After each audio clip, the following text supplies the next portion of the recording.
What's the secret you overheard that changed everything? I'll never forget the day I overheard my parents talking about my little sister. I was sitting in the living room pretending to watch TV when I heard their voices from the kitchen.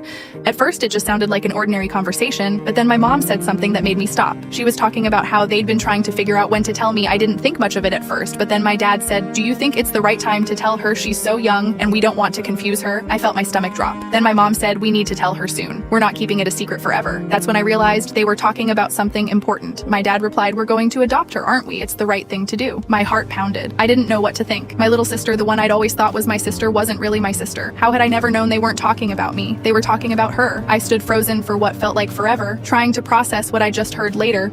That evening, my parents sat me down and explained everything. They told me how much they loved her, how they'd always planned to adopt her, but hearing it like that was a shock. It changed everything. I had no idea how long they'd been planning it or why they hadn't told me sooner.